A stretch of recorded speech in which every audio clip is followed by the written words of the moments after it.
pikiran, stres tingkat tinggi yang berakibat kemana-mana gitu, ke saraf dan lain sebagainya. Nggak ada gejala-gejala apa, kecuali memang kata dokter hanya harus menghindari stres. Katanya sih nggak ada kaitannya lagi sama yang kelenjar getah bening, itu nggak ada kaitannya lagi. Capek fisik sama mungkin capek mikir juga, stres. Namanya tulang punggung keluarga kan. Kalau tulang punggung kan sangat bebannya lebih.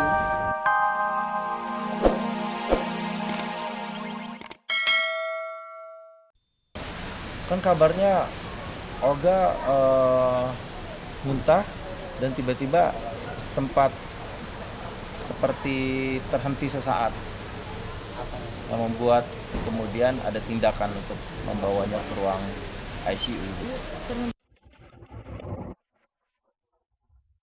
Hampir 1 minggu Olga Syaputra menjalani perawatan di rumah sakit. Seperti apa kondisi terkini Olga? Benarkah Olga hanya boleh dijenguk oleh keluarganya saja? Saya mengucapkan terima kasih sebesar-besarnya atas segala atensinya terhadap ayah saya.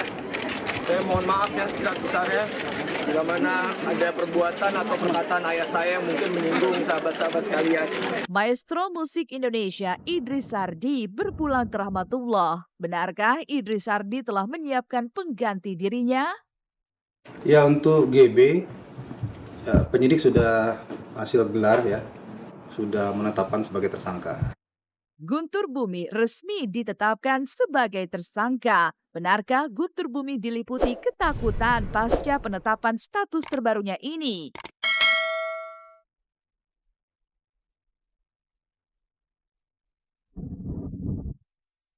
Halo, apa kabar pemirsa? Selama 1 jam ke depan, saya Libra Akila akan menemani Anda untuk menyajikan kabar terbaru dari dunia selebriti hanya di Celeb On Cap.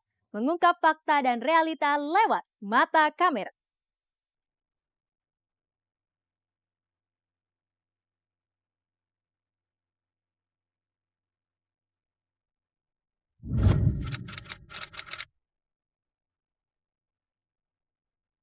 Hampir 1 minggu komedian Olga Syaputra dirawat di Rumah Sakit Pondok Indah, Jakarta Selatan. Tubuhnya masih terkulai lemah tak berdaya. Jarum infus pun juga masih melilit lengannya. Kabarnya semalam kondisi Olga kembali menurun, bahkan sampai harus dilarikan ke ruang ICU. Lalu benarkah jika kabar yang mengatakan jika Olga kerap mengalami muntah-muntah yang membuat dirinya tak bisa berpikir dengan jernih? Lantas, bagaimana kondisi Olga Syaputra saat ini? Benarkah jika kesehatannya sudah membaik meskipun ia belum juga keluar dari ruang ICU? Kan kabarnya Olga muntah dan tiba-tiba sempat seperti terhenti sesaat, yang membuat kemudian ada tindakan untuk membawanya ke ruang ICU. Kalau dari cerita beberapa rekan yang menyaksikan sih semalam, ya muntah kemudian terdiam beberapa saat gitu, tidak bergerak. Nah itu yang kemudian melakukan tindakan. Ya puji Tuhan udah lewat masa kritisnya, sekarang masa pemulihan. Ya apa namanya, mudah-mudahan dengan Olga betul-betul mau bed rest total, gak usah mikir macam-macam. Ini anak sebetulnya cuma karena takut gitu loh. Apa banyak pikiran aja, jadi karena orang sakit kan pikiran nggak enak. Jadi itu menambah dia jadi badannya makin nggak enak, makan juga jadi susah. Jadi lambungnya juga terganggu gitu loh, makanya jadi muntah. Nah kemarin agak kuyu aja kan, gitu. Cuma ini namanya orang sakit tuh coba kalau op nambah pasti sama juga. Tapi kalau kata teman-teman tadi kalau badan turun enggak? Alhamdulillah sih, cuman pala aja dia keluhannya sakit, iya. Kalau untuk seger, kelihatan seger banget malahan. Mungkin ada tadi teman sempat pada jenguk juga lihat kok pada dia bercanda, dia ketawa-ketawa gitu. Tadi ada Raffi, ada Ayu Dewi, ada Denny, ada Uya, ada siapa tadi ya datang, oh Jupe, pagi-pagi udah pada datang, Bang Billy, Chan gitu. Semuanya udah pada datang. Lihat tuh kok kondisinya Olga bisa ketawa, bisa bercanda.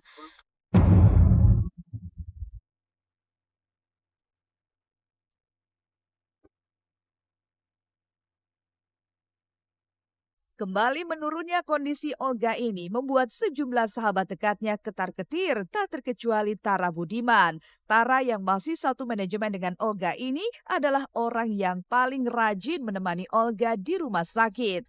Lalu benarkah jika Tara sempat syok ketika tahu sahabatnya itu kembali masuk ruang ICU? Kaget sih iyalah pasti. Semuanya sih pasti kaget lah. Maksudnya ya cuman ya gimana lagi ya, kita di sini sebagai teman-teman, sebagai keluarga, sebagai saudara ya cuma bisa ngedoain aja. Nggak ada yang tegang, maksudnya gini ya, namanya teman-teman kan pasti kita di sini cuma bantu support aja, nggak ada yang tegang lah, nggak ada yang maksudnya nggak ada yang khawatir segala juga. Ya kita berdoa aja semoga cepat pulih kembali gitu. Pasti ya sedih lah, apalagi Olga salah satu orang yang telah ngebantu saya banyak sekali.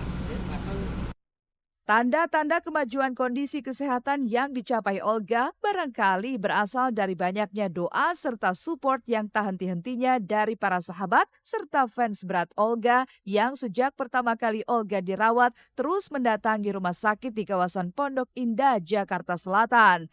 Namun belakangan, kehadiran rekan-rekan Olga ini kabarnya justru membuat kondisi Olga tak stabil. Lantas, benarkah jika kegaduhan dan canda tawa teman-teman Olga ini bisa menjadi salah satu penyebab pusing di kepalanya kembali kambuh?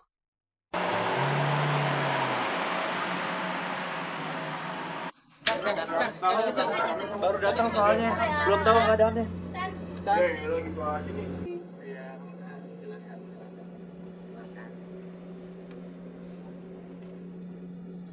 Iya, belum sadar, lagi masuk ke ICU.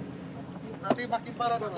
Enggak, cuma dicek-cek aja, doain aja mudah-mudahan lancar semuanya ya. Tinggal pemulihan. Hari ini Olga nggak bisa terima tamu karena dari kemarin kebanyakan tamu kayaknya ya. Jadi karena kan super VIP kalau nggak salah duduk kamarnya. Jadi kan tidak ada jam kunjungan, jadi siapapun. Dan ini kan membuktikan bahwa banyak orang yang peduli sama Olga, teman-teman yang datang semua pengen memberikan support. Sebenarnya maksudnya mungkin baik gitu mensupport Olga. Tapi setiap orang yang datang kan jadi ngobrol lagi. Ya dia akhirnya jadi nggak ada waktu untuk bed rest gitu loh. Jadi ya kalau sekarang aku ngelihatnya tadi manajernya Olga, Vera udah bilang hari ini dokter udah mutusin tidak boleh Olga dijenguk sama sekali kecuali keluarganya. Nggak bisa semua masuk nih. Jadi saya diberi kesempatan masuk, kebetulan Olga lagi tidur gitu. Jadi juga nggak mau ganggu. Tapi pada prinsipnya memang yang saya dengar sumber penyakit utamanya dari stres yang sangat tinggi. Sehingga setiap kali dia ketemu sama orang, kemudian orang itu dekat dengan dia, kemudian dia mencerita, ada yang bertanya tentang segala sesuatu, dia teringat sesuatu, dia nangis, nah itu bisa berakibat jadi tambah parah ya, karena kan kayaknya ada gangguan di kepalanya gitu. Dihempas dilemparkan angin terkisah. Sejak Olga Syahputra dilarikan ke rumah sakit lantaran Olga tak kuasa menahan rasa sakit yang begitu amat mendera kepalanya, hingga kemarin Olga masih terus menjalani pengobatan guna menyembuhkan sakitnya itu di ruang ICU. Sebelumnya, Olga didiagnosa menderita pembengkakan kelenjar getah bening yang menyebabkan bengkak di leher bagian kanannya. Dan kini, entah apa yang menjadi pemicu sakit di kepala Olga ini. Lantas, benarkah jika sakit di kepala Olga ini lantaran dipicu oleh banyaknya beban dan masalah yang menjadi pikiran Olga? Atau justru kesibukan Olga menjadi salah satu pemicu penyakitnya itu? Pastinya sih Olga menghadapi mungkin ada persoalan yang dia sendiri tahu gitu. Dan walaupun saya tahu juga barangkali itu memang hal yang sangat pribadi yang tidak bisa diceritakan untuk umum. Tapi yang pasti menurut dokter kalau dari hasil pemeriksaan terakhir tadi, kalau dari Mbak Vera selaku manajernya menceritakan sebenarnya semuanya cukup baik-baik saja. Cuma itu aja, pikiran, stres tingkat tinggi yang berakibat kemana-mana gitu, ke saraf dan lain sebagainya. Nggak ada gejala-gejala apa, kecuali memang kata dokter hanya harus menghindari stres. Katanya sih nggak ada kaitannya lagi sama yang kelenjar getah bening itu, nggak ada kaitannya lagi. Capek fisik sama mungkin capek mikir juga, stres. Namanya tulang punggung keluarga kan. Kalau tulang punggung kan sangat bebannya lebih.